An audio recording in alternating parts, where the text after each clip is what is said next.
Welcome back to Mr. Midnight. Tonight we're diving into 7 true cruise ship horror stories that will make you think twice about your next vacation at sea.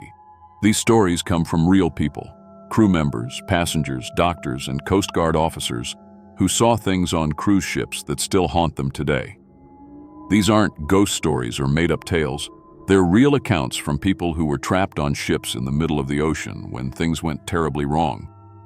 We found these stories in old reports, interviews, and files that most people never get to see. If you're new here, hit that subscribe button for more true scary stories every week. Ring the notification bell so you don't miss our next video. So turn off the lights, get comfortable, and remember, when you're on a cruise ship, you're hundreds of miles from help. There's nowhere to run when something goes wrong. These are the stories the cruise companies don't want you to hear.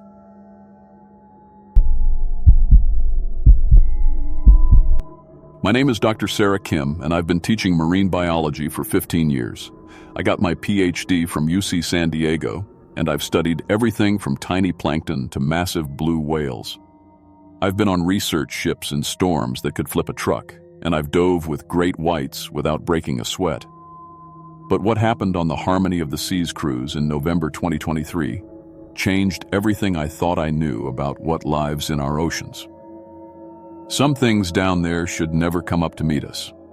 I wasn't supposed to be working on this cruise. My husband Mark booked it as a family vacation. Just me, him, and our 2 kids, Emma and Jake. After a rough semester dealing with budget cuts at the university, I needed the break. But when the cruise director found out I was a marine biologist, she practically begged me to help with their educational programs. Just a few hours here and there, she said. The kids love learning about sea life. The Harmony of the Seas is one of those massive cruise ships, 1,188 feet long, 16 decks, holds over 6,000 passengers. It's like a floating city. The ship has everything: multiple pools, restaurants, theaters, even a rock climbing wall. But what interested me most was their marine observation deck on Deck 7, equipped with underwater cameras and sonar equipment for spotting whales and dolphins. On our first day out of Los Angeles, the weather was perfect. Calm seas, clear skies, temperature in the mid-70s. I spent the morning with a group of kids showing them how to use the ship's basic marine identification equipment. We spotted some bottlenose dolphins and a few sea lions. Normal stuff, the kind of wildlife you'd expect to see in these waters. The ship's chief officer, Captain Martinez, seemed happy to have me there. It's nice having a real expert on board, he told me. Usually we just point at whatever's out there and make our best guess. He showed me around the navigation bridge and introduced me to the sonar operator, a young guy named Danny who'd been working cruise ships for 3 years. That evening, my family and I had dinner at the main buffet. Mark was already planning what shore excursions we'd do in Mexico, and the kids were excited about the ship's arcade. Everything felt normal, just another family vacation on a cruise ship with too much food and too many activities. But that night, around 2 a.m., I couldn't sleep. The ship's movement felt different. Not rough, just different.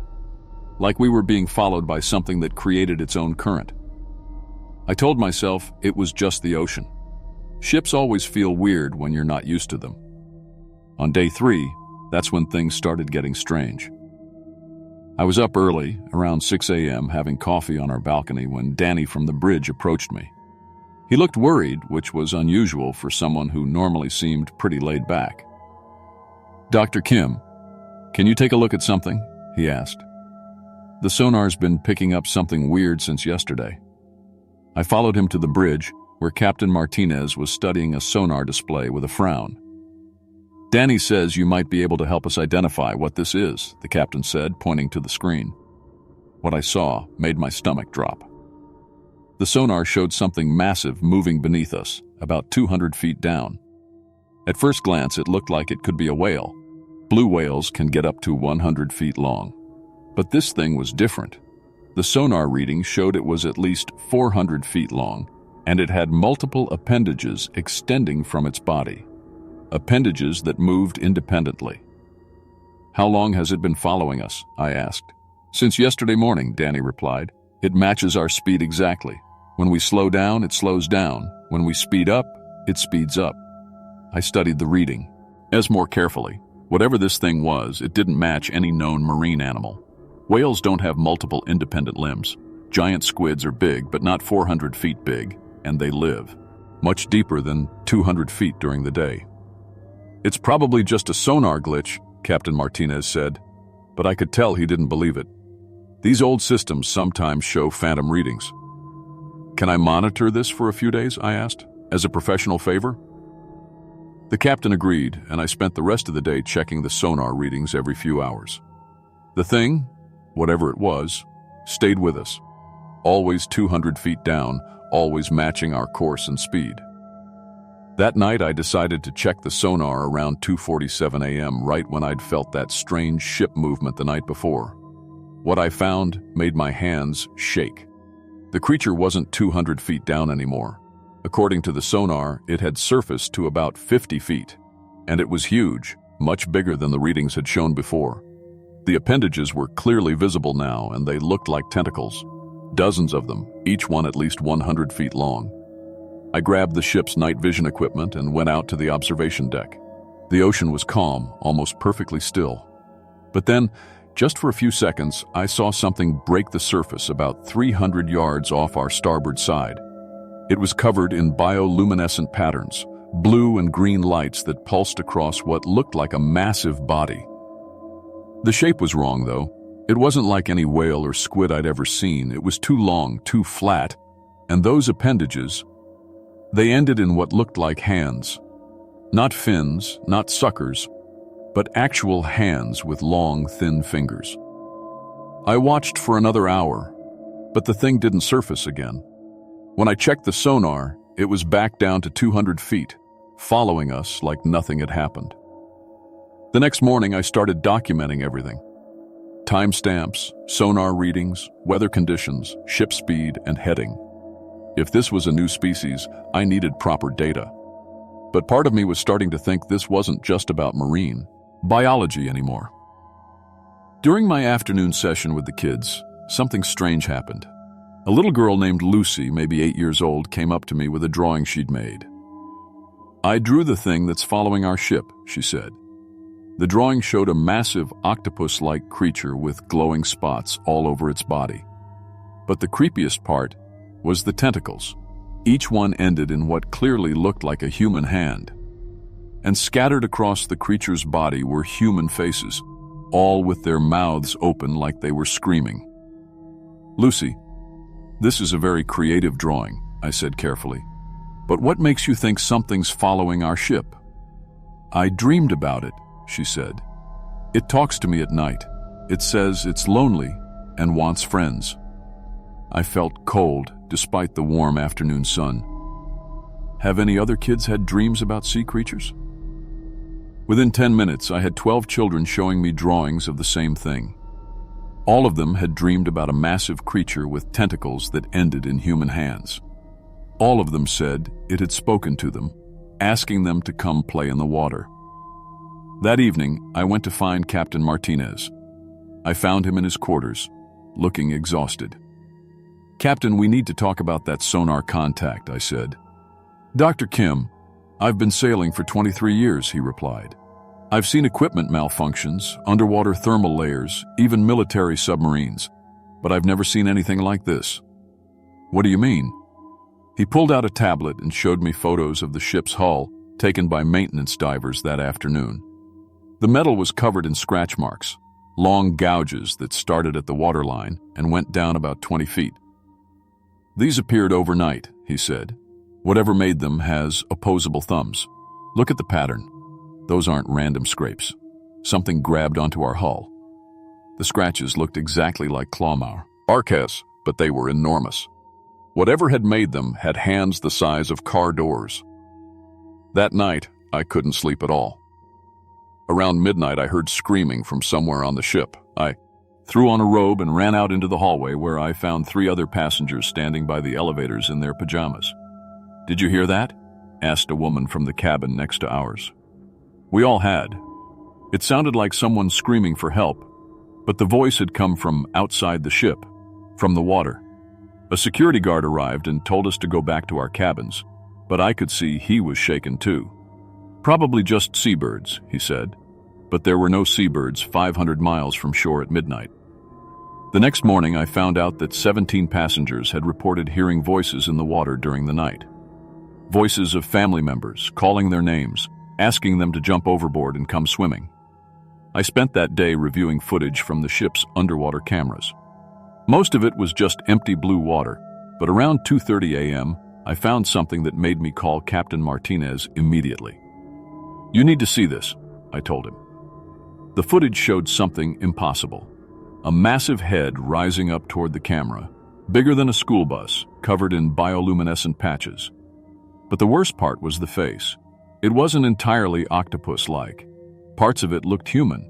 The eyes were too intelligent, too aware, and when it opened what might have been a mouth, I could see rows of teeth arranged in patterns that reminded me of human dental work. "What in God's name is that thing?" Captain Martinez whispered. "I don't know," I said, "but I think it's been studying us."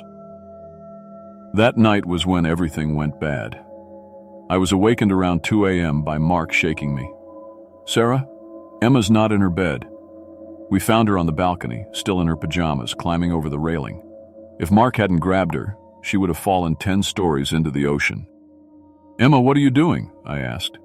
"Grandma's in the water," she said, her eyes unfocused. "She's calling me. She wants me to come swimming with her." My mother had died 3 years ago. Emma knew that. But Emma wasn't the only one. Security guards were running all over the ship, stopping passengers who were sleepwalking toward the railings. 12 people that night, all claiming they heard dead relatives calling them from the water. The next morning, passengers on the lower decks started reporting that they'd seen giant eyes looking through their portholes during the night. Eyes the size of dinner plates, glowing with that same blue-green bioluminescence. I realized the creature wasn't just following us anymore. It was learning about us, mimicking our voices, trying to lure us into the water. And it was getting bolder. On day 6, the ship's engines started acting up. Captain Martinez called me to the engine room, where the chief engineer showed us something impossible.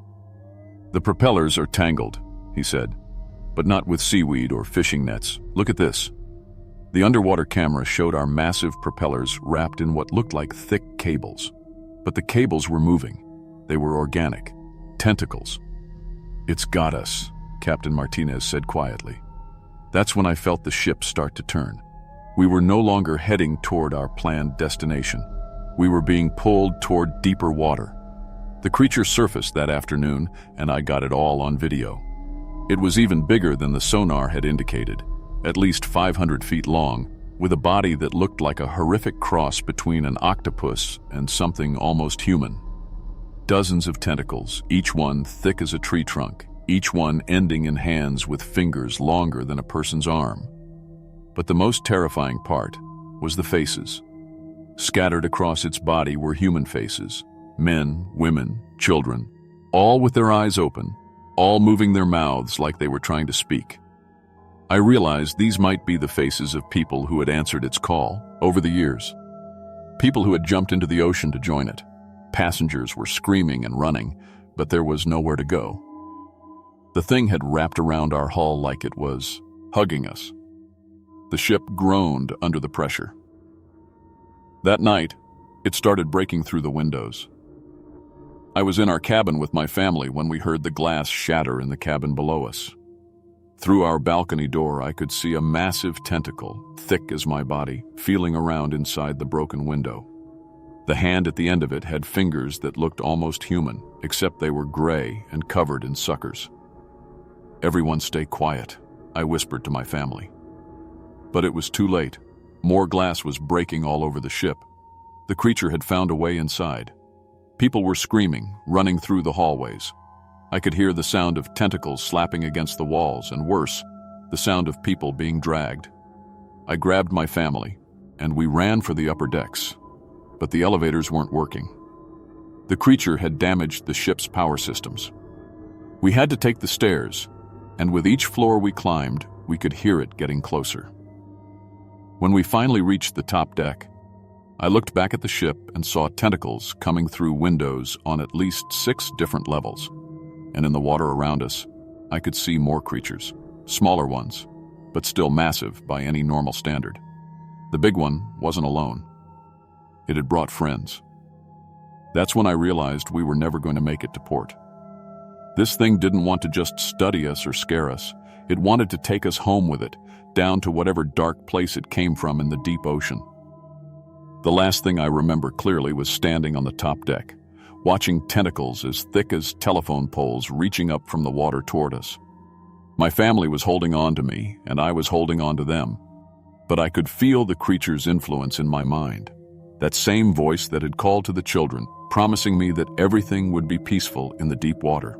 The Coast Guard found the harmony of the seas. 3 days later, drifting empty 800 miles west of our planned route. No passengers, no crew, no bodies.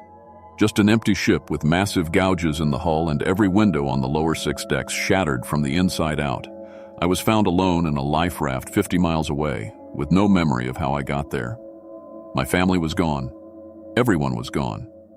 The official report said it was a catastrophic mechanical failure followed by an evacuation where everyone except me was lost at sea. They said I was suffering from trauma-induced hallucinations. But I know what I saw down there, and I know my family didn't drown. They're still alive, somewhere in the deep ocean, with faces pressed against the creature's body, trying to call out to anyone who might listen. I don't teach marine biology anymore. I can't even look at the ocean without seeing those giant eyes staring back at me. But sometimes, late at night, I hear voices calling my name from storm drains and swimming pools, and even my bathtub. They sound like my family. They want me to come join them in the deep water, where it's peaceful and dark, and you never have to worry about anything ever again. And someday, I think I will.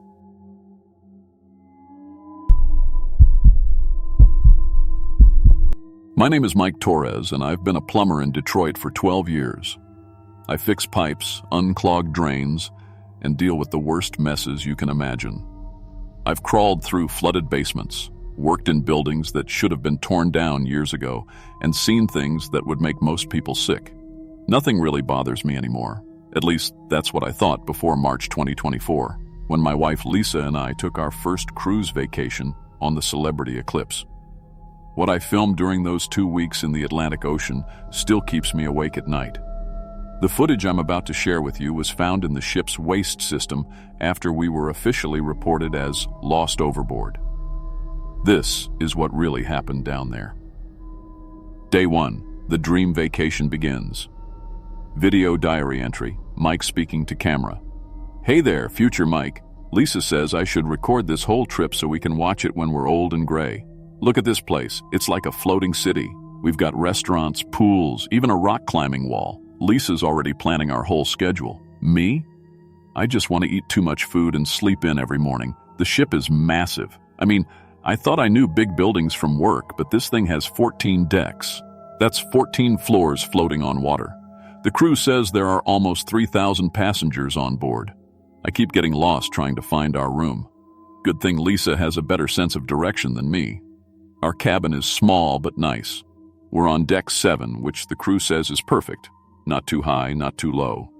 I asked what was on the lower decks, and the steward just said storage and mechanical. Makes sense. Every big building needs its guts hidden somewhere. Day 2. Strange sounds. Video diary. Mike filming in hallway. Okay, so last night was weird. Lisa slept fine, but I kept hearing these sounds. At first I thought it was just his ship moving through water, you know? But around 2 a.m. it got really loud, like something heavy was scraping against metal way down below us. Audio picks up distant metallic scraping. There, you hear that? It's happening again. Sounds like someone's dragging a refrigerator across a concrete floor. But we're in the middle of the ocean. I asked Lisa if she heard it, but she just rolled over and told me to stop worrying. I know sounds, okay? 12 years of plumbing means you learn every noise a building can make. Water and pipes, air and vents, settling foundations. I know them all. This isn't any of those. This sounds angry. Day 3. Crew avoiding questions. Video diary. Mike in dining room. So I tried asking the crew about those sounds. The response was weird. Really weird. Our waiter, Carlos, just said, Normal ship sounds, sir, and walked away fast, like really fast. Then I talked to one of the maintenance guys by the elevators. Soon as I mentioned hearing noises from the lower decks, his whole face changed.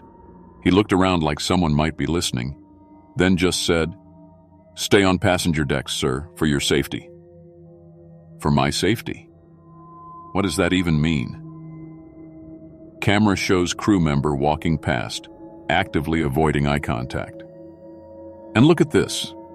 I've been watching the crew all day. They walk around the upper decks fine, but I've noticed something. None of them go near the stairwells that lead down to decks 1 through 3.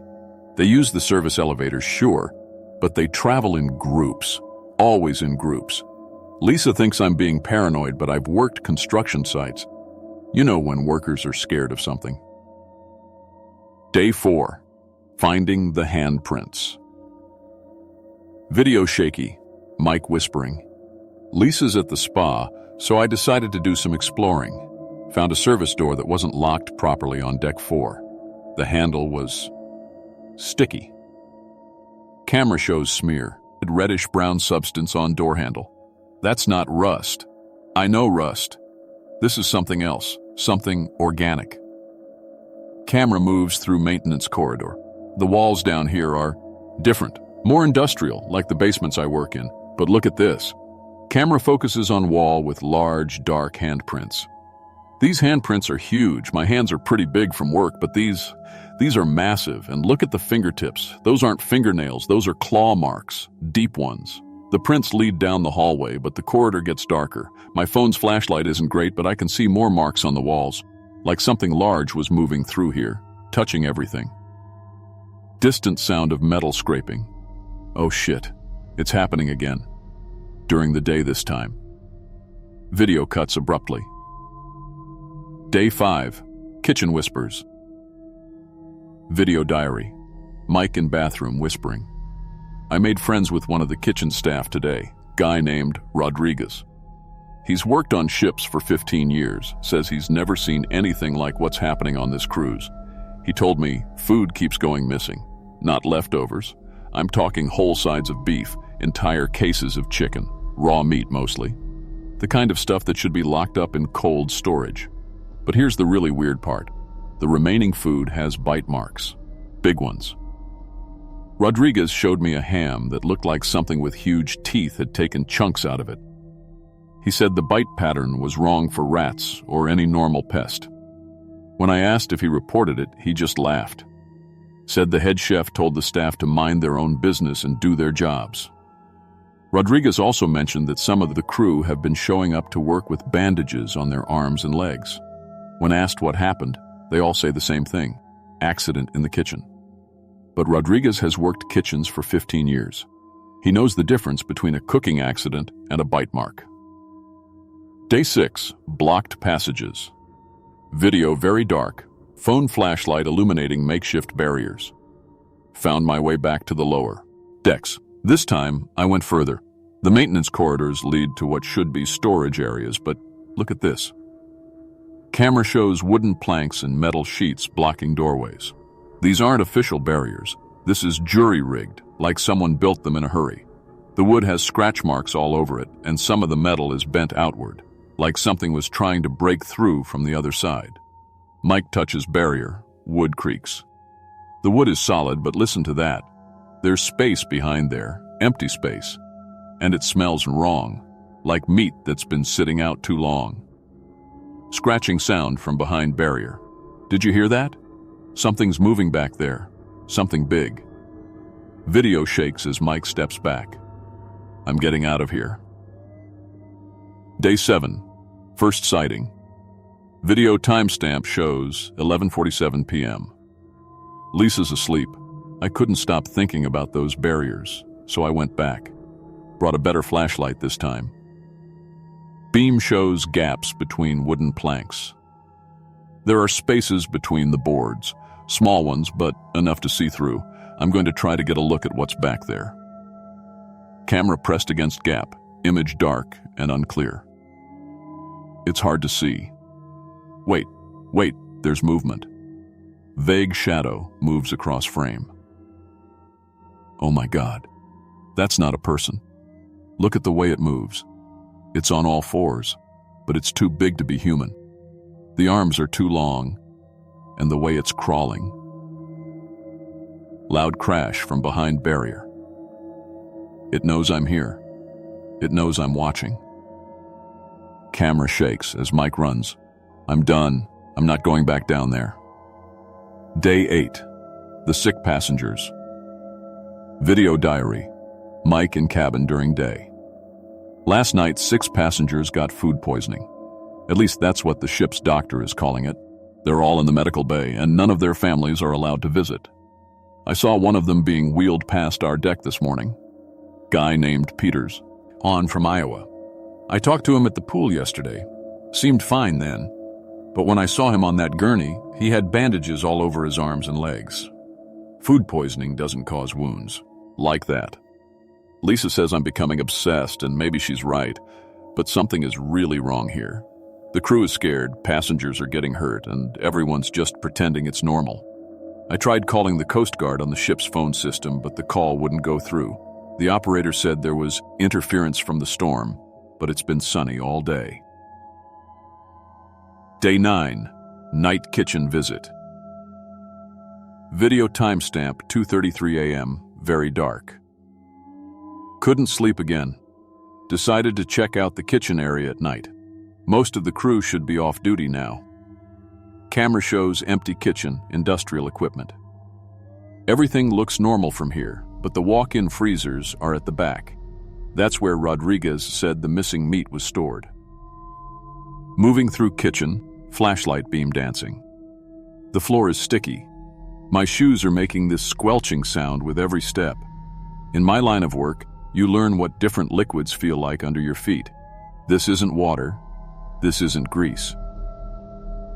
Camera points down, dark stains visible on floor. These stains lead toward the storage area, like something was dragged across the floor, leaving a trail. Sudden movement in shadows. What the hell was that? Camera swings toward movement, catches glimpse of tall, pale figure. That wasn't human. The proportions are all wrong. Too tall, arms too long, moving like it's hunting. Sound of running footsteps. I'm getting out of here right now. Day 10. Full creature sighting. Video shaky. Mike breathing heavily. I got it on camera. I actually got it on camera. Rewinding footage, pausing on blurry image. Look at this. This is what's been living in the lower decks. It used to be human. You can see the basic body structure, but something happened to it. The skin is completely pale, almost translucent. The arms and legs are stretched out like someone put a person on a rack. And the teeth, Jesus, look at those teeth. Rows of them like a shark. No human has teeth like that. The way it moved through the kitchen, it knew the layout perfectly, like it's been hunting there for a long time. I showed the footage to Lisa, and she finally believes me. She's scared now, too. We tried to book a helicopter evacuation at the next port, but the ship's booking office said all emergency evacuations were currently unavailable. We're trapped out here with that thing. Day 11:14.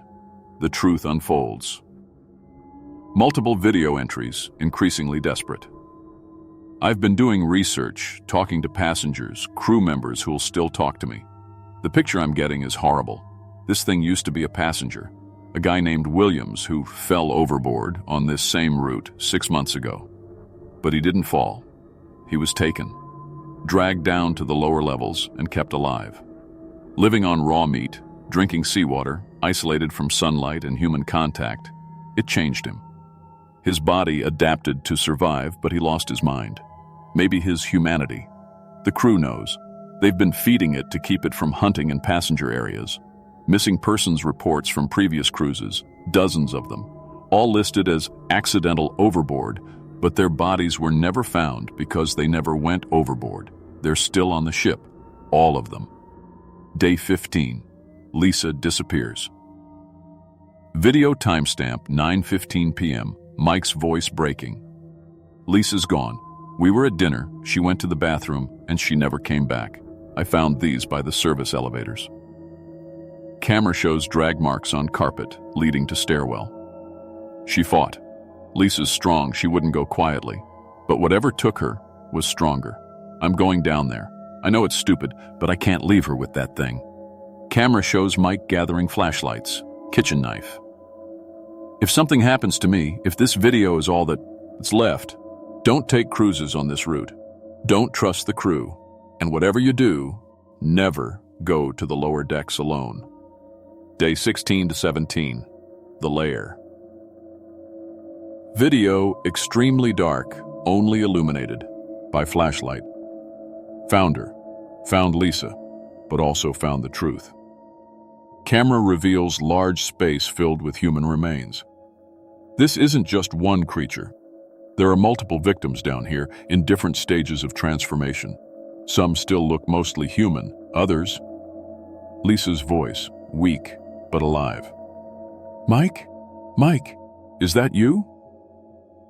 Camera swings to show Lisa, injured but conscious.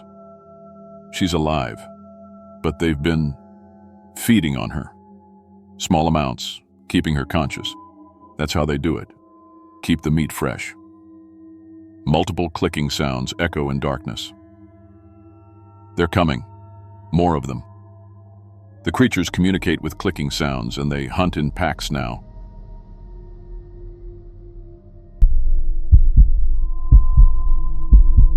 My name is Dr. Jennifer Park, and I've been a ship's physician for 8 years. Before that, I spent 12 years as a family doctor in Portland, treating everything from broken bones to flu outbreaks. I thought I'd seen it all, until I took the job aboard the Allure of the Seas.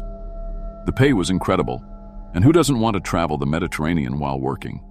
But what happened during our October 2024 cruise changed everything I thought I knew about medicine. Some diseases aren't meant to be cured. They're meant to spread. The Allure of the Seas is like a floating city. 20 decks, 5,000 passengers, and a medical bay that rivals most small-town hospitals. We have everything. X-ray machines, surgical suites, even a small pharmacy. I've handled heart attacks, broken bones, and nasty food poisoning cases without breaking a sweat. The Mediterranean was beautiful that morning. Crystal blue water stretching to the horizon. Perfect weather for the first day of our 7-day cruise. I was reviewing passenger medical forms when the emergency call came through my radio. Dr. Park to pool deck 7 immediately. Man overboard situation. I grabbed my emergency kit and ran. When I got there, they were pulling Tom Bradley out of the water, 45 years old, auto mechanic from Detroit. He'd slipped on the wet deck and fallen 20 feet into the Mediterranean Sea. The crew got him out in about 20 minutes, but he was unconscious and not breathing. I worked on him for 10 minutes before he came back, coughing up seawater, shivering, but alive. His vital signs were good, but something felt wrong. His skin was cold, colder than it should be, even after being in the water. And it had this weird texture, almost rough to the touch. Just keep him warm and watch for signs of hypothermia, I told the nurses. Normal drowning protocol. I should have known nothing about Tom Bradley would be normal. Tom came to see me the next morning complaining about a fever and skin irritation. When I examined him, I found patches of raised, bumpy skin along his arms and chest. It looked almost like eczema, but the pattern was strange, like scales. It started last night, he said, scratching at his arms. Itches like crazy, and I keep feeling hot and cold at the same time. His temperature was 102 degrees. I prescribed antibiotics and told him to stay out of the sun, probably just an infection from the seawater. The Mediterranean isn't the cleanest ocean, but by evening, 3 more passengers showed up with similar symptoms. All of them had been in the main pool that afternoon. Same fever, same scaly skin irritation, same cold, rough texture when I touched them. I called the cruise director. We might have some kind of bacterial infection spreading through the pool system. I'm recommending we close all the pools until we can test the water. Absolutely not, he said. We have 5,000 passengers who paid for pool access. Just treat the symptoms. That was my first mistake, listening to him instead of my instincts. Tom came back and I barely recognized him. The scaly patches had spread across his entire torso and were starting to turn a greenish color. But worse than that were the slits on his neck. They looked like cuts at first, but when I examined them closer, they were opening and closing rhythmically, like gills. "Tom, when did these marks on your neck appear?" "This morning," he said, but his voice sounded different, raspier. "They don't hurt. Actually, they feel good when I'm in the shower, like I can breathe better." I stared at him. "Can you breathe better?" He nodded, "Especially when there's moisture in the air. Regular air feels thin." I ran every test I could think of. Blood work, cultures, even a CT scan. Everything C, came back normal, except for one thing. His blood oxygen levels were higher than they should be, much higher. By that evening, 12 more passengers had the same symptoms. All of them had been swimming, either in the pools or in the ocean during our port stop. And all of them had been in contact with Tom at some point. I tried calling the CDC, but our satellite phone wasn't working. Neither was the internet. The communication officer said it was just a solar storm interfering with our signals. I didn't believe him. I woke up to screaming. Tom had broken out of the medical bay sometime during the night. Security found him in the main pool, underwater, for over 30 minutes. When they pulled him out, he wasn't unconscious. He was angry. "Why did you take me out?" he demanded. But the words came out wrong, mixed with clicking sounds and high-pitched whistles. I was fine in there. I was breathing. The gills on his neck were fully formed now, opening and closing as he spoke. His skin had turned a mottled green-brown color, and his fingers were starting to web together. When he opened his mouth to protest, I saw rows of sharp, pointed teeth. "Tom, we need to keep you under observation," I said, trying to stay calm. He lunged at me, not like a person having a breakdown, like a predator attacking prey. His new teeth snapped inches from my throat before security restrained him. That's when I noticed his eyes. The pupils had changed shape, becoming more oval. And there was a second eyelid, transparent, that blinked sideways across his eyeball. I sedated him and locked him in the isolation room. Then I went to check on the other infected passengers. 28 people now showed symptoms. Some were in early stages, just the fever and scaling. Others had gills forming. A few had the webbing between their fingers and the strange teeth. All of them kept asking when they could go swimming again. The transformation was accelerating. Tom's bone structure was changing. X-rays showed his skeleton becoming denser, his joints more flexible. His spine was elongating, and his ribcage was expanding to accommodate larger lungs, or whatever he was breathing with now. But the worst part was his brain scan. The areas responsible for human reasoning and language were shrinking. Meanwhile, the primitive brain centers, the parts that control hunting and survival instincts, were growing larger. He barely spoke English anymore. Just clicks and whistles, and sometimes these haunting songs that seemed to call to the other infected passengers. When I played recordings of whale sounds, he responded immediately, mimicking the patterns. I tried to examine one of the other patients, a woman named Sarah, who'd been infected on day 2. She bit me. Not a human bite. She tried to tear a chunk out of my arm with those new shark teeth. If I hadn't been wearing thick sleeves, she would have succeeded. "We need to evacuate the ship," I told the captain. "This isn't a disease. It's some kind of change. They're becoming something else." "Absolutely not. We're 4 days from port, and we have corporate investors on this cruise. We handle this quietly." That night, Tom escaped again. This time, he went overboard on purpose. We never found him. But we started finding other things. Fish in the ship's pools. Fish that had never been there before. The water filtration system was backing up, bringing in seawater faster than we could pump it out. And passengers were reporting strange sounds coming from the water pipes, singing sounds. 89 passengers were now showing symptoms of transformation. The early cases, the ones from day 2 and 3, were almost completely changed. They could stay underwater for hours. Their skin had become thick and scaly, their hands and feet webbed. They moved differently too, with a fluid grace that was beautiful and terrifying, and they were hunting. I found the first body in pool deck 3, a passenger named Mike, not infectee. D, floating face down. But he hadn't drowned. Something had taken bites out of him. Clean, efficient bites, like a shark. The security footage showed 3 of the transformed passengers, people I'd treated just days before, working together to drag Mike underwater. They moved like a pack of wolves, coordinating their attack. I ran to the captain with the footage, but he was gone. The bridge was empty except for strange wet footprints leading to the windows. That's when I realized the transformed passengers weren't just hunting randomly. They were taking the crew first, the people who could call for help. I tried the emergency radio, but all I got was that same singing sound Tom had been making. It was coming from everywhere now. The water pipes, the air vents, even the ocean around us. I was trapped on a ship full of monsters, and they were getting smarter. I woke up to find scales on my arms. Small ones at first, just rough patches of skin around my wrists. But they were spreading, and they had that same greenish color I'd seen on Tom. My throat felt scratchy, and I kept wanting to drink water. Lots of water. I ran to the medical bay and tested my blood.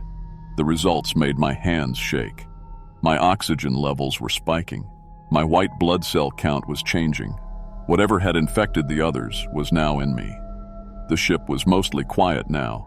Most of the uninfected passengers had barricaded themselves on the upper decks, afraid to go near any water sources. But water was everywhere. The transformed passengers had somehow flooded the lower levels, turning them into hunting grounds. I could hear them down there, singing to each other in that haunting language, planning, coordinating, and part of me wanted to join them. The rational part of my mind knew this was wrong. I was a doctor. I was supposed to help people, not hunt them. But another part, a growing part, whispered that the water would feel so good on my new skin, that the hunt would be thrilling. I locked myself in my cabin and tried to write everything down, to leave some record of what had happened. But my hands were changing. My fingernails were growing longer and sharper. The webbing between my fingers made it hard to hold a pen. Outside my window, I could see shapes moving in the water. Dozens of them. The transformed passengers had gone into the ocean, but they hadn't left. They were circling the ship, waiting. For what? For me to join them? For the last of the uninfected to give up? Or for something else entirely? I can barely write anymore. My hands have changed too much, and my thoughts keep drifting away from human concerns to the sound of the water, the smell of the ocean, the hunger in my belly that can only be satisfied by fresh meat. But I have to finish this. Someone needs to know what happened here. The Coast Guard tried to board the ship this morning. I watched from my cabin window as the transformed passengers, my former patients, attacked the rescue boats. They moved through the water like dolphins, striking from below, dragging the guards into the depths. None of the guards survived. The military came next, helicopters and gunboats surrounding us. But by then, the lower decks were completely flooded, and the transformed passengers had turned the ship into their hunting ground. Any soldier who tried to board ended up in the water, where the creatures had every advantage. I could hear the radio chatter on my emergency scanner. Words like bioweapon and quarantine and terminate with extreme prejudice. They were going to sink the ship.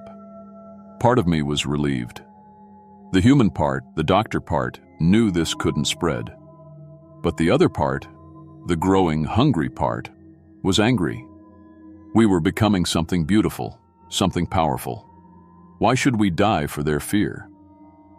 I felt my gills opening on my neck, taking in the humid air of the flooded cabin. My teeth had finished changing, rows of sharp points perfect for tearing flesh. My eyes had adapted for underwater vision, and my bones had become dense enough for deep diving. I was almost ready to join the others. But first, I had to leave this record. If you're reading this, stay away from the Mediterranean. The infection didn't die with the ship. I can feel it in the water, spreading to coastal areas, calling to others like Tom, like me. We're not gone. We're just getting started.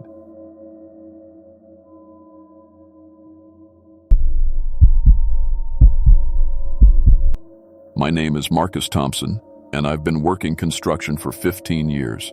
Started right out of high school. Learned everything from my old man who worked the trades his whole life. I've built skyscrapers in Manhattan, worked oil rigs in the Gulf, even helped build bridges over some nasty rivers. Thought I'd seen every kind of dangerous job site there was. But nothing, and I mean nothing, prepared me for what happened on the Royal Caribbean Voyager in December 2024. I wasn't supposed to be on that cruise ship. Hell, I'd never been on any cruise ship. But the company I work for got a contract to do some emergency repairs on their navigation equipment while the ship was at sea. Good money, they said. Easy work, they said. Just fly out to meet the ship when it docked in Boston, ride along for a week while we fix their sonar systems, then fly home with a fat paycheck. The Voyager was massive, one of those floating cities that can hold over 4,000 passengers. When I first walked on board, I felt like an ant. The thing was 17 decks high, had its own shopping mall, restaurants, even a rock climbing wall. Most passengers were families on vacation, couples celebrating anniversaries, retired folks living it up. Normal people doing normal things. My job was simple enough. The ship's sonar array had been acting up for months, giving weird readings, sometimes going completely dead. The crew thought it was just old equipment, but the insurance company wanted it fixed before they'd renew the policy. I was part of a 3-man team brought in to replace the main sonar processors and recalibrate the whole system. The work was going fine for the first 2 days. We were sailing through the North Atlantic, heading toward Greenland. Cold as hell up there, but the ship was warm inside. The sonar equipment was housed in a room deep in the ship's belly, right next to the enduas, gene room. Lots of noise, lots of heat, but I'm used to working in tough conditions. It was on the 3rd day when things started getting strange. I was down in the sonar room around 10 a.m. running diagnostics on the new equipment we'd installed. Everything was working perfect, better than it had in years, according to the ship's navigation officer. But then the screen started showing something that didn't make sense. The sonar was picking up something on the ocean floor, something big. Now the North Atlantic is deep. We're talking 3 miles down in some spots. Most of the time, sonar just shows you empty water and maybe some fish schools. But this thing, it was huge, bigger than the ship we were on, and it was shaped wrong, like nothing I'd ever seen on a construction site survey. "Hey, take a look at this," I called to Chief Navigation Officer Rodriguez. He was a good guy, been sailing for 20 years. "Your sonar is picking up some kind of structure down there." Rodriguez came over and looked at the screen. His face went pale. "That's impossible," he said. "There's nothing on the charts for this area. Nothing at all." The shape on the screen looked like buildings, but not any kind of buildings that made sense. They were twisted, with angles that hurt your eyes to look at. Some parts seemed to go deeper than others, like they were built into the ocean floor itself. "Could be a shipwreck," I suggested. But even as I said it, I knew that wasn't right. This thing was too big, too organized. Ships don't sink in perfect geometric patterns. Rodriguez got on his radio and called the captain. Within an hour, half the ship's crew was down in our little sonar room, staring at the screen. The captain ordered us to drop the underwater cameras to get a better look. That was our first mistake. The cameras went down on cables, recording everything as they descended. It took almost 30 minutes to reach the bottom. That's how deep we were. When the first images came back, everyone in the room went quiet. The ruins were massive, stone blocks the size of buildings, covered in carvings that seemed to move when you weren't looking directly at them. There were doorways big enough to drive a truck through and staircases that led down into darkness. The whole thing stretched out further than our cameras could see, but the worst part was how it made you feel just to look at it. Your head would start pounding, like someone was squeezing your skull. Your eyes would water, and you'd get this sick feeling in your stomach. A few of the crew members had to leave the room. "Get this footage up to the main screens," the captain ordered. "I want the passengers to see this. They paid for an adventure cruise. This is the discovery of a lifetime." That was our second mistake.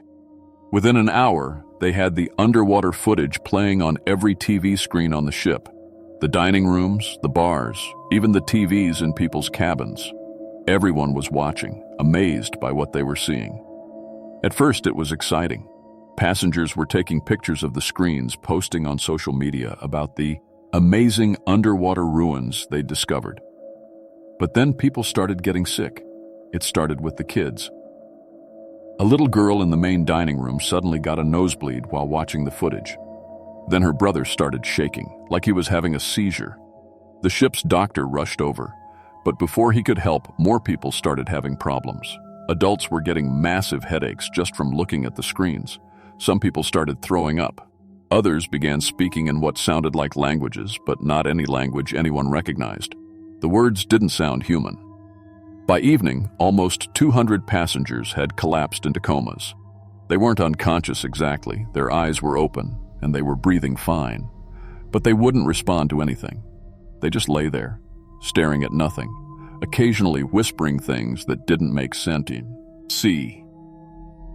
The captain ordered all the screens turned off, but it was too late. The damage was done. I was working late that night, trying to figure out if our new sonar equipment had somehow caused this mess. Maybe we'd installed something wrong, maybe there was some kind of feedback loop making people sick. But every test I ran came back normal. The equipment was working exactly the way it was supposed to. That's when I heard the whispering. It was coming from the medical bay, where they'd moved all the comatose passengers. I could hear it through the walls. Dozens of voices, all whispering the same things over and over. The old ones stirring, the deep calling, the time of awakening. I went to check on them, and what I saw still gives me nightmares. All 200 people were lying in rows on cots, their eyes wide open, their mouths moving in perfect sync. They were speaking together like some kind of horrible choir.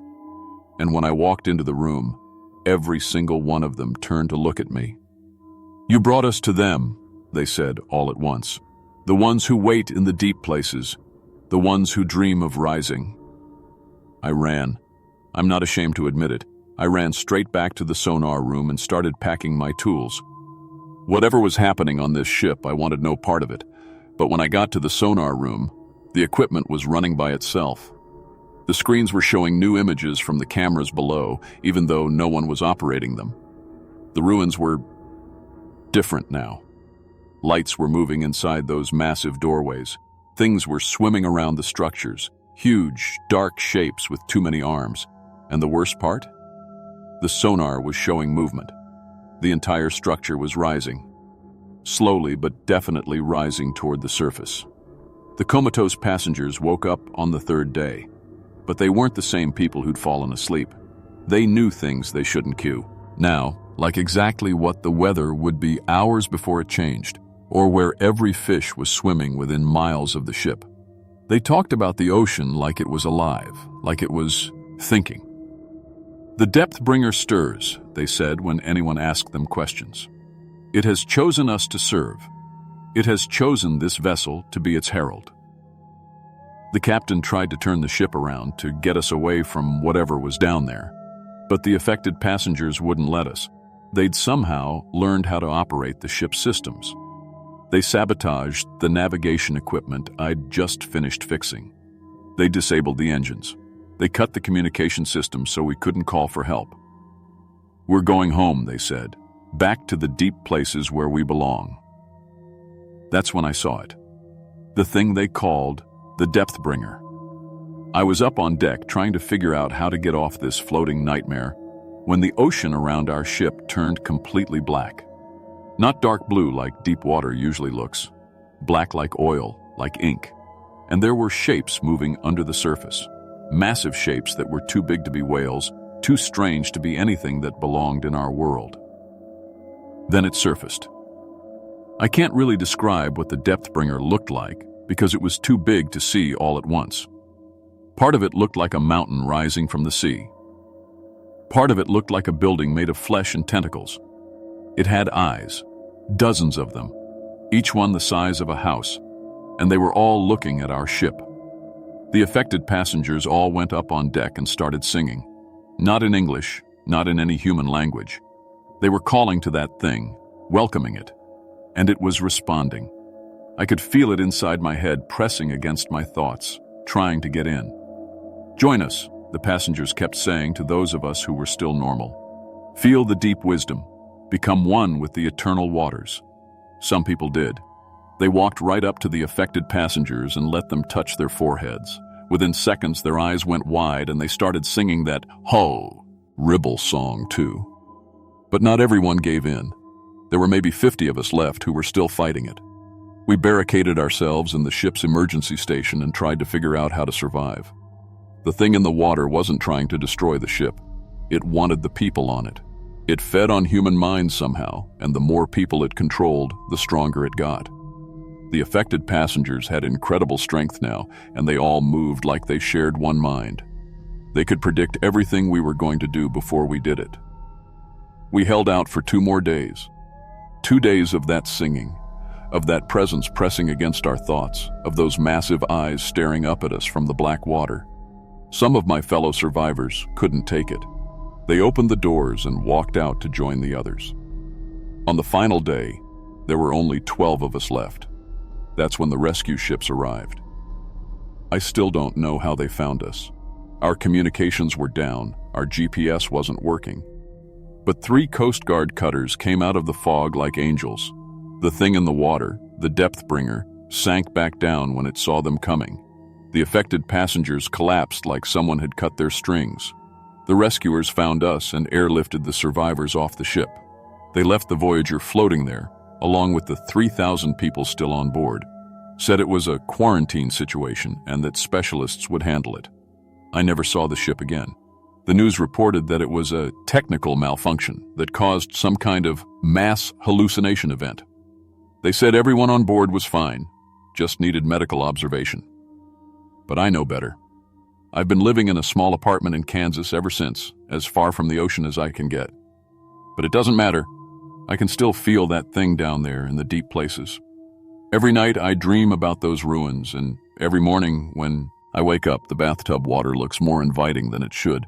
I think about the ocean all the time now, about how peaceful it must be down there in the darkness, swimming with the old, ones who wait for the time of awakening. Sometimes I catch myself driving toward the coast without realizing it. Sometimes I find myself looking up cruise ship schedules online. The truth is, I don't think I really escaped at all. I think that thing just let me go so I could tell this story, so more people would know about the ruins and the depth bringer and all the beautiful, terrible things that sleep beneath the waves. Because every time someone hears this story, every time someone imagines those impossible ruins, a little part of them goes down into the deep places too. And the old ones get a little bit stronger. They're still waiting down there, still calling, still singing their ancient songs. And sometimes, late at night, I find myself singing along.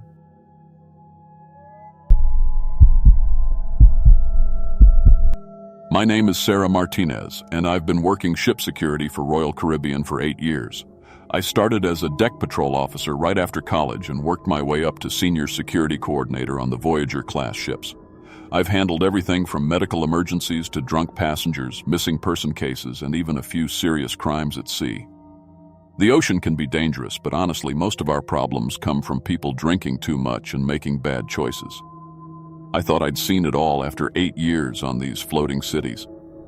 But what happened during our December 2019 Caribbean cruise changed everything I thought I knew about safety at sea. What I found in that crew member's cabin still keeps me up at night, and the security footage we recovered tells a story that Royal Caribbean never wanted the public to see. The Voyager was running our standard 7-day Caribbean route in December 2019. We had about 3,200 passengers on board, plus roughly 1,400 crew members. December cruises are always busy with families on winter break, college kids celebrating the holidays, and couples getting away from the cold. The ship was nearly at full capacity. I was working the night shift that week, which meant I was responsible for deck patrols from 10 p.m. to 6 a.m. My main job was monitoring the security cameras from the control room, responding to incidents, and doing physical walks around the passenger areas every 2 hours. We had 12 security cameras on each deck, plus additional cameras in the elevators, stairwells, and common areas. The whole system was monitored 24/7, and everything was recorded on hard drives that we kept for 6 months.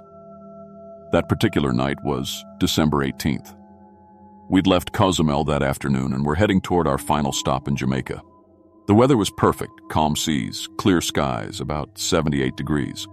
Most passengers had spent The day, drinking at the beach, so I expected a relatively quiet night once everyone passed out.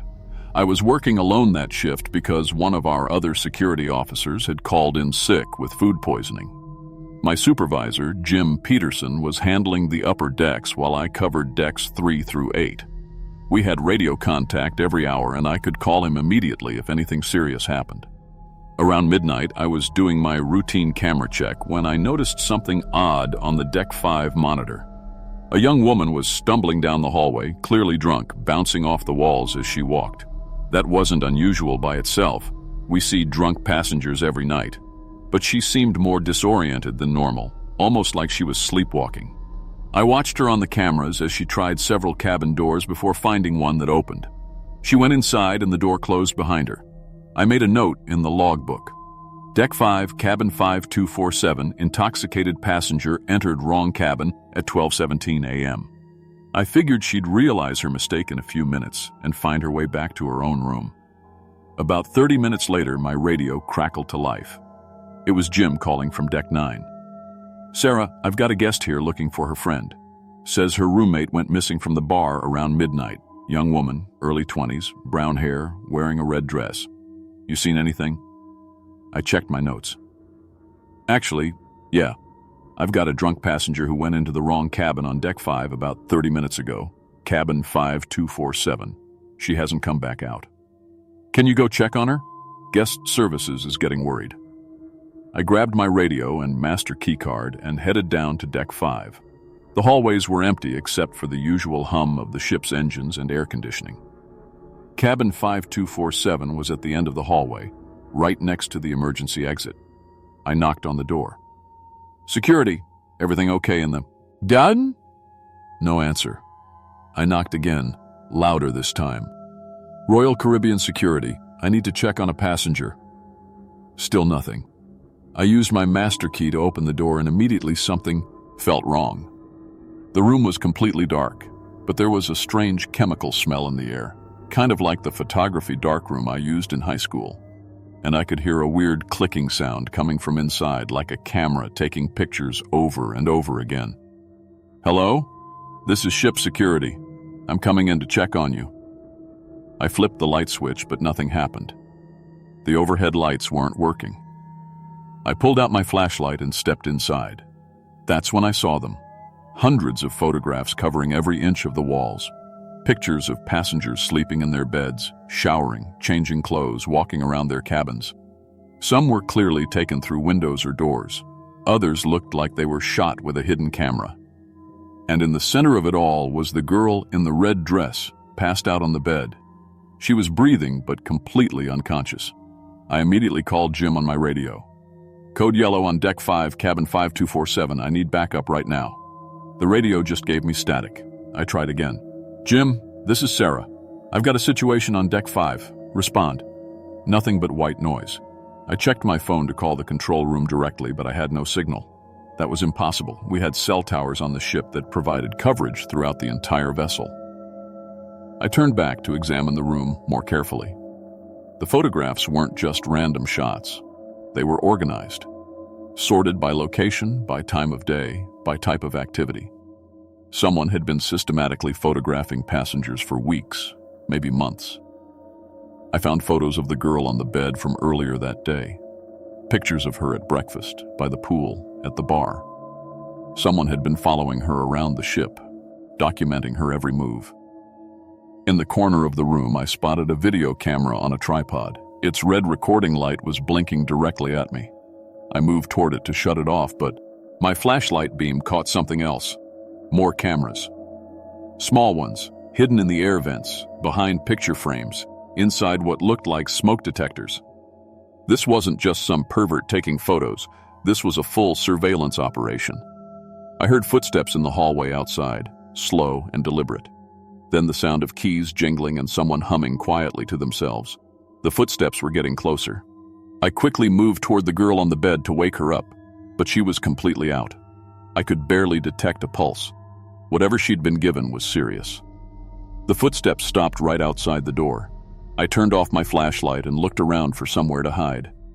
The bathroom was too obvious, and the closet was full of photography equipment. The only option was under the bed. I crawled underneath just as the door opened. Work boots walked slowly into the room. I could smell cigarette smoke and that chemical developer smell getting stronger. The person was humming some tune I didn't recognize. Through the crack between the bed frame and the floor, I watched the boots move around the room. They stopped at different cameras, adjusting angles, checking equipment.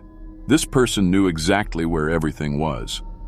I heard the sound of the video camera being moved, repositioned. Then more camera clicks, lots of them, coming from different directions. Multiple cameras were taking pictures of the unconscious girl. I tried to stay completely still, but my heart was pounding so loud I was sure it could be heard. My radio was clipped to my belt, and I slowly reached for it to try calling for help again. That's when my phone buzzed with a text message. In the dead silence of that room, the notification sound echoed like a gunshot. The camera clicking stopped immediately. The work boots stopped moving. Then slowly they turned toward the bed where I was hiding. A grufter, a voice whispered, "I know you're under there, little mouse." A hand reached down toward me, and in the dim light I could see a janitorial badge clipped to the person's shirt. It read, "Carlos, housekeeping." I had two choices: stay hidden and hope he'd go away, or fight my way out. Carlos was a crew member, which meant he had access to every part of the ship. He knew these hallways better than I did, and he'd obviously been doing this for a long time without getting caught. His fingers were almost touching my arm when I made my decision. I bit down on his hand as hard as I could, tasting blood immediately. He screamed and jerked his hand back, giving me just enough time to scramble out from under the bed. Carlos lunged after me, but he tripped over his camera equipment. Photographs scattered across the floor as tripods and lights crashed down. I ran for the door, but Carlos was right behind me. I could hear him cursing in Spanish as he fought to get untangled from his equipment. I burst into the hallway and started running toward the elevator, screaming for help at the top of my lungs. But it was 1:30 in the morning, and the passenger decks were empty. The thick walls and heavy carpeting on cruise ships are designed to muffle sound, so my voice wasn't carrying far. I reached the elevator and hammered the call button, but it was taking forever. I could hear Carlos coming down the hallway behind me, his keys jingling with every step. I ran toward the emergency stairwell instead. I had my master key so I could access any part of the ship. My plan was to get to the crew areas where there might be other people awake, but when I tried my key card on the stairwell door, nothing happened. The light stayed red. I tried it again. Still nothing. Carlos appeared at the end of the hallway, and I could see he was holding something in his hand. It looked like a syringe. "You shouldn't have seen that room," he called out.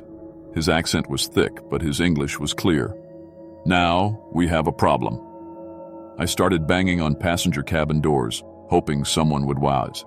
"Key up and let me in." But it was the middle of the night, and people were either passed out from drinking or sleeping too deeply to hear me. Carlos was walking toward me slowly, almost casually. He wasn't in a hurry because he knew I was trapped. The elevator wasn't coming, the stairwell was locked, and no one was answering their doors. "How long have you been doing this?" I asked, trying to buy time. "Long enough," he said. "Passengers never pay attention to housekeeping. We're invisible to you people. I can go anywhere, do anything, and no one notices." "What did you give her?" "Just something to help her sleep. She won't remember any of this."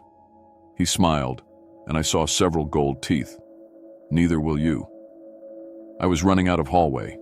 At the end was just a large window looking out at the ocean. Behind me was Carlos with his syringe. That's when I remembered the emergency alarm. Every deck had a fire alarm that would alert the entire security team and wake up everyone in the surrounding cabins. I ran toward the alarm panel and smashed the glass with my elbow.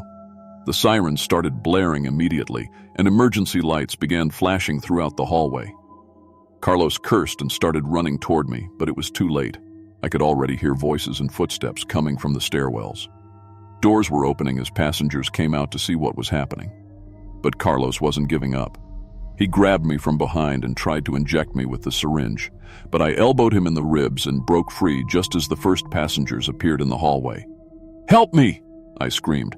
"This man is trying to drug me!" Carlos looked around at all the witnesses and realized he was caught. He dropped the syringe and tried to run, but Jim Peterson appeared from the stairwell with 2 other security officers. We arrested Carlos immediately and secured him in the ship's holding cell. The unconscious girl, her name was Megan, was taken to the medical center where they pumped her stomach and got her stabilized. She woke up about 6 hours later with no memory of anything after leaving the bar. When we searched Carlos's real cabin, we found thousands more photographs and dozens of videos going back almost 2 years. He'd been photographing and filming passengers on multiple ships throughout the Caribbean. We also found evidence that he was selling the images online to private collectors. The FBI met us when we docked in Miami and took Carlos into custody. He's currently serving 15 years in federal prison for multiple counts of voyeurism, assault, and possession of illegal surveillance equipment. Royal Caribbean tried to keep the whole incident quiet. They offered Megan a settlement and asked her to sign a non-disclosure agreement. They transferred me to a different ship and gave me a promotion, which I think was their way of buying my silence too. But I've never been able to forget what I saw in that room. How many passengers had Carlos drugged and photographed without their knowledge? How many other crew members might be doing the same thing on other ships? I still work for Royal Caribbean, but I'm more careful now. I check my room for cameras every time I travel. I pay attention to housekeeping staff and other crew members in ways I never did before. And I always trust my instincts when something feels wrong. The photography equipment we seized filled an entire evidence room. The FBI told me they'd identified victims on at least 12 different cruise ships. Carlos wasn't working alone. He was part of a network. They're still investigating.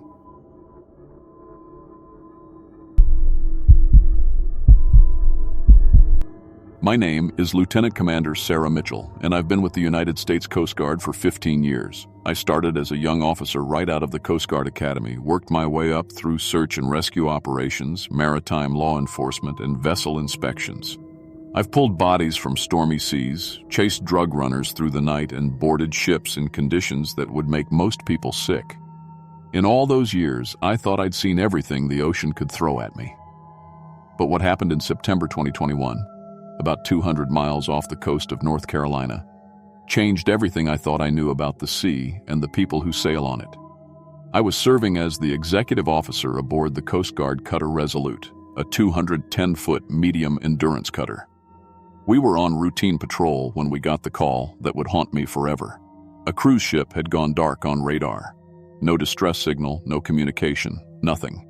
The Norwegian Epic, a massive cruise ship carrying over 4,200 passengers and crew, had simply vanished from all tracking systems. It was a calm Tuesday morning when our radio crackled to life. Coast Guard Cutter Resolute, this is Coast Guard Sector Virginia Beach. We have a priority tasking for you. Large cruise vessel, Norwegian Epic, last known position approximately 180 miles southeast of Cape Hatteras. Vessel has gone silent for over 12 hours. No response to radio calls. Satellite tracking shows vessel still moving, but erratically. You are tasked to locate and investigate. Captain Rodriguez turned to me. XO, get the boarding team ready, full inspection gear. Something doesn't feel right about this one. He was more right than he could have ever imagined. We found the Norwegian Epic 3 hours later, and from a distance, everything looked normal. The ship was massive, over 1,000 feet long, gleaming white in the afternoon sets. It was moving slowly through the water, maybe 5 knots, in a wide, lazy circle. No distress flags, no obvious damage, no smoke. Just a giant cruise ship sailing in circles like a lost whale. Norwegian Epic, Norwegian Epic. This is United States Coast Guard Cutter Resolute. Please respond on channel 16. Nothing. Our radio operator tried every channel, every frequency. Silence. Captain, I reported. Ship appears to be under power. Navigation lights are functioning. No visible distress signals, but I'm not seeing any movement on deck. No crew, no passengers, nothing. Through my binoculars, I could see the pool decks, the walking areas, the balconies. Empty. Completely empty. On a ship that size, carrying over 4,000 people, you should see someone, somewhere.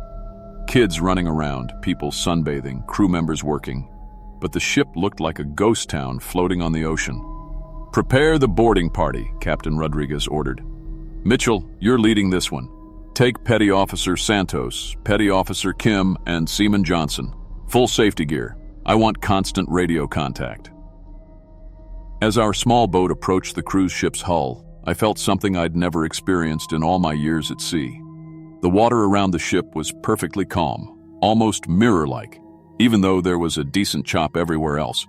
It was like the ocean itself was holding its breath around that vessel.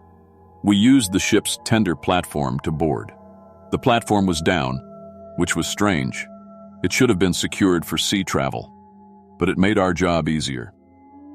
As soon as we stepped onto the ship, I knew something was very wrong. The first thing that hit me was the smell. Not a bad smell exactly, but wrong. It smelled like breakfast, bacon, eggs, coffee, but too strong, like someone had been cooking the same meal over and over for hours. The lights were on, the air conditioning was running, everything seemed normal, but there wasn't a single person anywhere. Resolute, this is boarding team leader, I radioed back to our ship. We're on board. Ship appears to be in normal operation. Power, lights, everything functioning, but no sign of any personnel. We moved through the ship systematically. The dining rooms had tables set for breakfast, food still on the plates. Some of it was still warm. Coffee was still brewing in the machines. In the kids' area, toys were scattered everywhere. Stuffed animals, coloring books, crayons, like children had just been playing and suddenly left. Petty Officer Santos was checking the bridge while I examined the passenger areas. Lieutenant Commander, his voice came through my radio, you need to see this. The ship's on autopilot, engines running normally, but the navigation system shows we've been sailing in the same pattern for almost 18 hours. I made my way to the bridge. Santos was right. The ship's computer showed they'd been making the same wide circle over and over since about 3 a.m. All the navigation equipment was working perfectly, all the safety systems were green, but it was like someone had programmed the ship to just sail in circles forever. Any sign of the crew? I asked. Nothing. Bridge is completely abandoned. Coffee's still hot in the captain's mug. That's when Petty Officer Kim's voice crackled through the radio from somewhere deep in the ship. Ma'am, I think I found someone. Deck 7, supply room 12. You need to get down here. We rushed down to Deck 7. Kim was standing outside a supply closet, looking shaken. Inside, curled up in the corner behind boxes of cleaning supplies, was a man. Mid-30s, wearing passenger clothes, khaki shorts and a t-shirt that said Ohio State. He was rocking back and forth, staring at nothing, mumbling something over and over. Sir? I knelt down next to him. Sir, I'm Lieutenant Commander Mitchell with the Coast Guard. Are you injured? Where is everyone? He looked at me, but his eyes were empty, like looking into deep water. The voice told us to come home, he whispered. The voice told us to come home. What voice? Who told you to come home? The voice told us to come home. The voice told us to come home. He just kept repeating it. We got him back to our cutter for medical evaluation. Our corpsman checked him out. Physically, he was fine, just dehydrated and in shock. But mentally, he was somewhere else entirely. It took hours before we could get any real information from him. His name was Danny Morrison, 34, a grocery store manager from Columbus, Ohio. He was on the cruise with his wife and 2 kids, a 7-year-old boy and a 5-year-old girl. When he finally started talking, the story he told us made no sense. According to Danny, everything had been normal for the first 2 days of the cruise. His family was having a great time, enjoying the pools, the shows, the food. But on the 3rd day, he started noticing something strange. People were acting different, moving slower, talking less, spending long periods just staring at the ocean. My wife Sarah started doing it too, he told me, his voice shaky.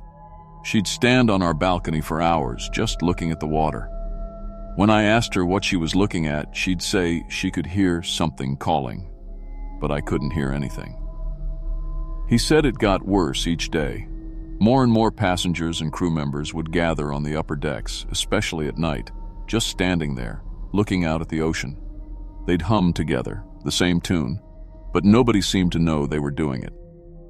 The voice started on the fourth night, Danny continued, coming through the ship's speakers during the announcements. Real quiet at first, underneath the normal stuff about dinner times and shows. But I could hear it. It was telling people to come to the water, to come home to the deep.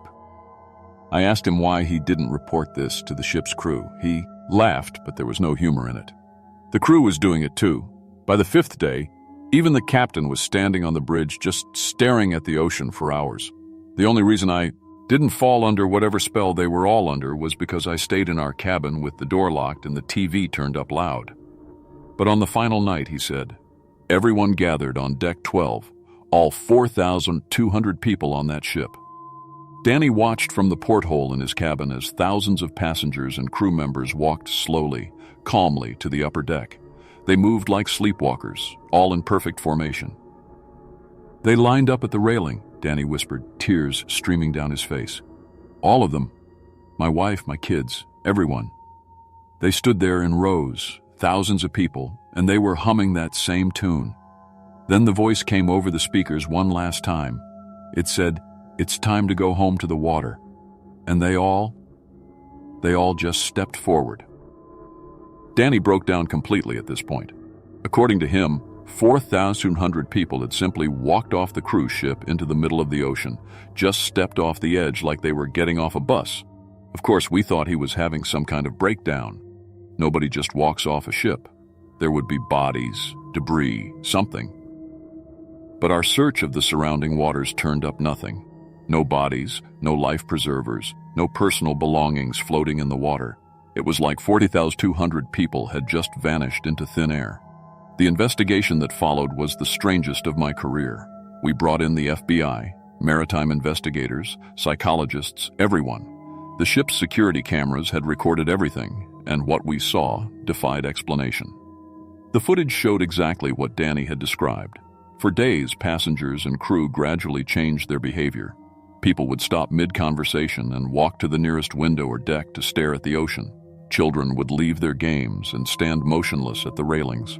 By the fourth day, almost everyone on the ship was moving in these slow, trance-like states. But the most disturbing footage was from the ship's communication room. A passenger who had boarded under the name David Miller had accessed the ship's PA system with some kind of electronic device. He'd plugged it directly into the ship's communication network. From that point on, every announcement, every piece of music, every sound that came through the ship's speakers carried this low-frequency signal underneath it. The audio experts who analyzed the recordings said the frequency was below normal human hearing, but it was designed to affect brainwave patterns. Essentially, it was a form of mass hypnosis broadcast throughout the entire ship for days. The final security footage showed the gathering on Deck 12 at exactly 3:17 a.m. Just like Danny said, all 4,200 people lined up at the ship's edge. They stood there in perfect silence for almost 10 minutes. Then, as one, they all stepped forward into the darkness. The camera feeds cut to static immediately after. We never found David Miller. His ticket had been purchased with untraceable cryptocurrency just hours before the ship departed. The device he used was destroyed, melted down to unrecognizable metal in the communication room. All that remained were some research notes about mass aquatic migration patterns and frequency-based behavioral modification. Danny Morrison was the sole survivor, and honestly, I'm not sure he really survived. We kept him under observation for weeks. He never stopped staring at the ocean, never stopped whispering about voices calling from beneath the waves. The last time I saw him, he told me he could still hear them calling, that someday he'd have to go home to the water too. The official report listed it as maritime disaster, cause unknown. The media was told there had been a mechanical failure and tragic accident, but those of us who were there, who saw the footage, who heard Danny's story, we know the truth. Something took those 4,200 people, something from the deep ocean that could reach into their minds and call them home.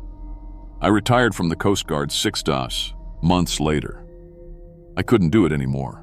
Every ship we boarded, every rescue we performed, I kept expecting to find another empty vessel.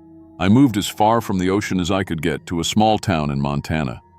But even here, hundreds of miles from any large body of water, I sometimes wake up at night thinking I can hear something calling from far away. A voice promising peace beneath the waves. Danny Morrison was found dead in his apartment 3 months after we rescued him. He had drowned in his bathtub. But here's the thing that still keeps me awake at night. His apartment was on the 15th floor, and every window was open. The neighbors said they heard him humming that same tune we'd heard on the ship recordings, getting louder and louder until it suddenly stopped. The coroner said it was suicide, but I know better. The voice finally called him home.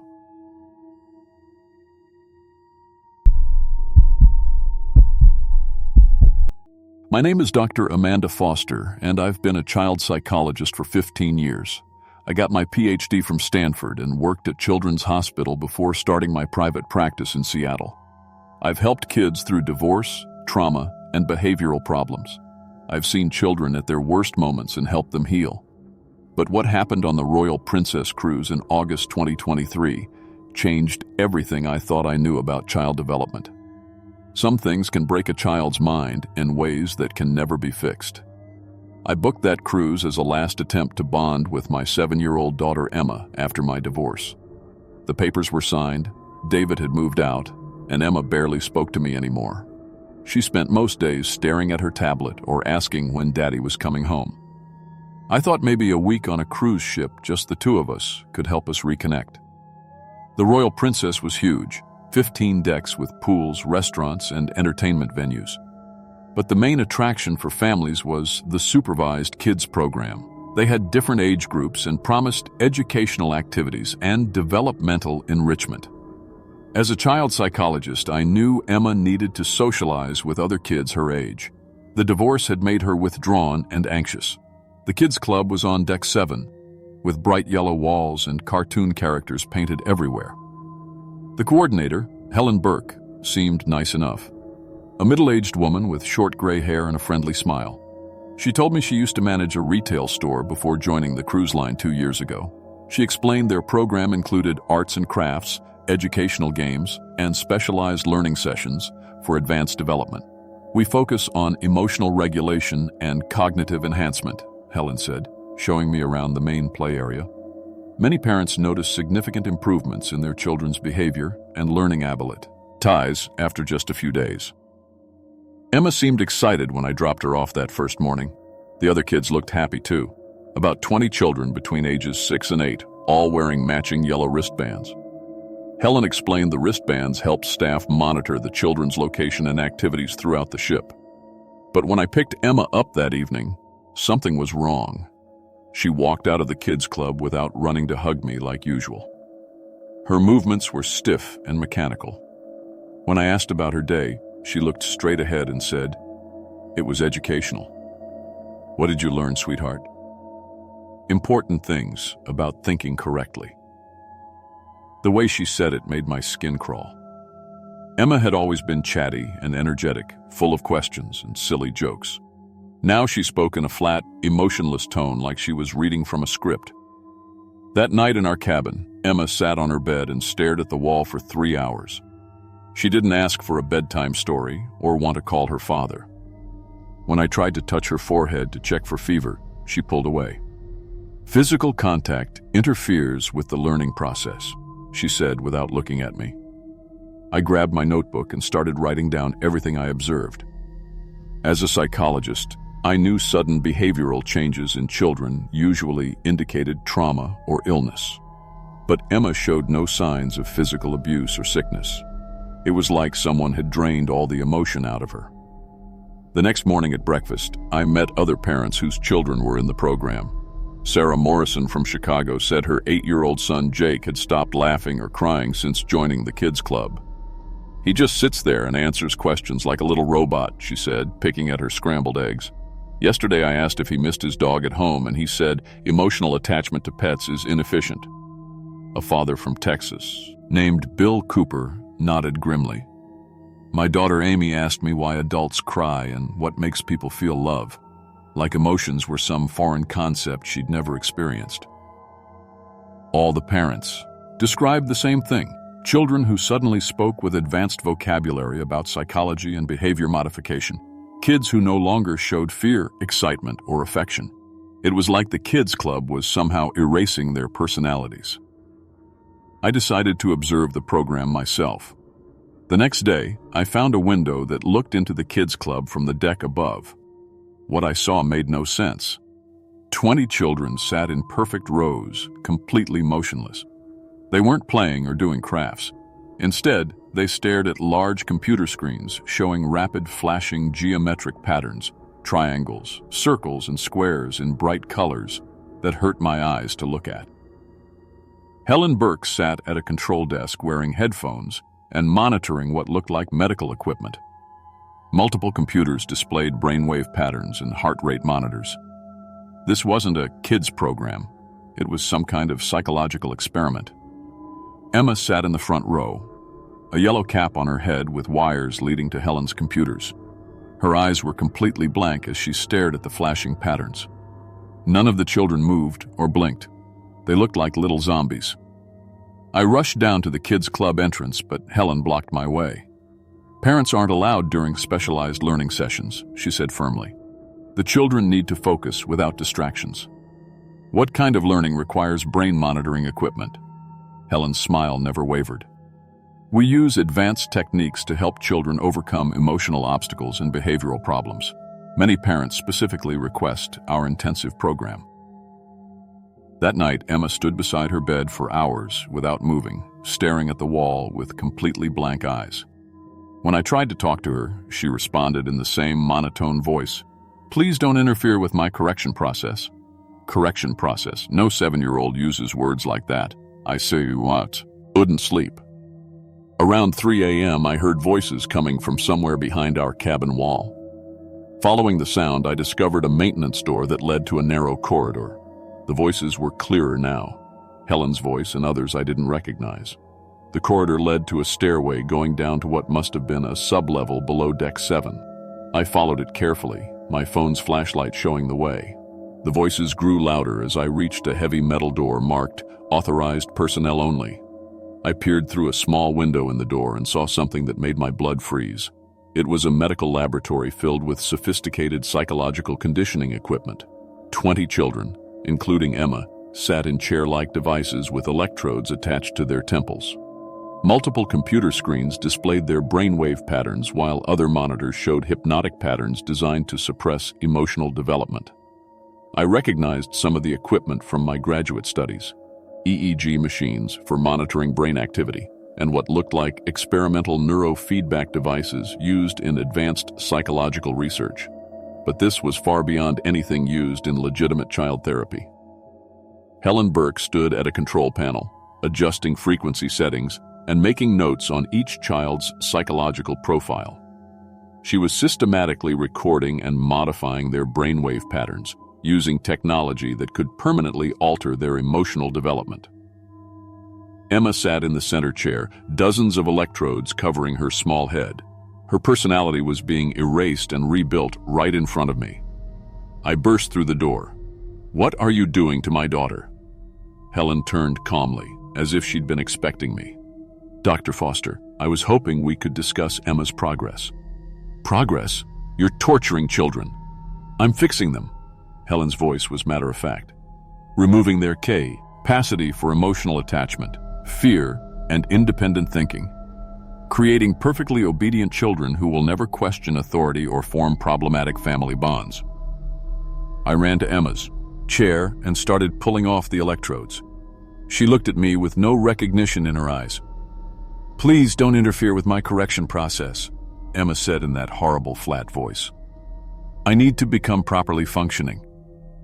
Helen continued talking as I desperately worked to free my daughter. "Several wealthy passengers hired me specifically for this service. They want their children emotionally optimized for better academic and social performance. No more tantrums, no more defiance, no more messy emotional complications. You're destroying their ability to love." "Love is inefficient," Helen said, echoing Emma's earlier words. "These children will be much happier without the burden of complex emotions.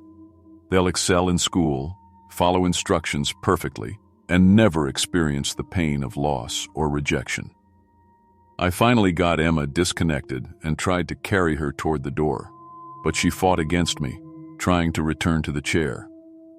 "I need to complete my behavioral modification," she said, struggling in my arms. "My correction isn't finished." The other children watched us with blank expressions, none of them showing any concern or curiosity. Helen had already stolen their capacity for empathy. I managed to get Emma to the corridor, but ship security was waiting for us. 2 officers in white uniforms blocked our path. "Dr. Foster," one of them said, "we received reports of a custody dispute breakdown. Are you trying to kidnap your own daughter?" Helen appeared behind us, looking concerned and professional. "I'm afraid Dr. Foster has been under tremendous stress since her divorce. She's been making wild accusations about our children's program and attempting to disrupt supervised activities." Emma looked up at the security officers with those terrible empty eyes. "I don't know this woman," she said. "I want to return to my correction program so I can become properly functioning like the others." The other parents found us in the corridor, all of them searching for their own children. But when we reached the kids' club, every single child refused to acknowledge their families. "My parents are disrupting my psychological development," Jake Morrison told his mother in the same flat tone. "I need to continue my behavioral modification without interference."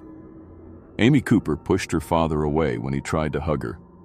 "Physical contact creates inefficient emotional responses," she said. "I must return to my learning program." The security officers sedated me with some kind of injection and locked me in my cabin while Emma was returned to Helen's program for what she called intensive final conditioning. I spent the rest of the cruise screaming and pounding on my door, but no one believed me. The other parents were sedated too, and Helen had convinced the ship's staff that we were all having psychological breakdowns related to custody issues and family stress. On the last day of the cruise, I was released to collect Emma. She walked out of the kids' club looking perfectly normal, smiling and waving goodbye to her new friends. But when she looked at me, there was nothing behind her eyes. "Hello," she said politely. "Are you my transportation arrangement?"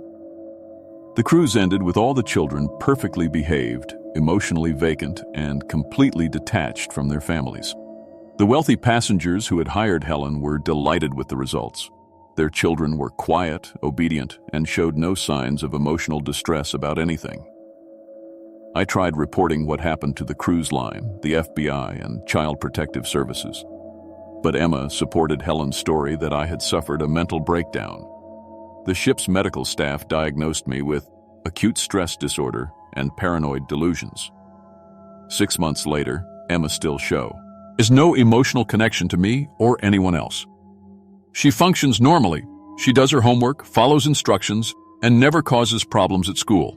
Her teachers praise her perfect behavior and academic improvement, but she has no capacity for love, fear, or genuine human attachment. She calls me by my first name and treats me like a helpful stranger. She never asks about her father or shows any interest in friends, toys, or activities that used to make her happy. Sometimes I catch her staring at walls for hours, just like that night on the ship. When I ask what she's thinking about, she always gives the same answer: maintaining proper psychological function. The worst part is that I can't prove any of it happened. Helen Burke left the cruise line shortly after our trip, and the ship's records show only that several families participated in enhanced childcare services. There's no evidence of the equipment I saw or the conditioning program, but I know what I witnessed, and I know that somewhere out there, Helen Burke is still fixing children, removing their ability to love or be loved, creating perfectly obedient little robots who will never cause their parents any trouble. I keep Emma's medical files from before the cruise, videos of her laughing, drawings she made of our family, recordings of her silly songs and jokes, evidence of the vibrant, emotional child she used to be. Because the girl who lives with me now isn't really Emma. She's just what's left after someone stole her soul.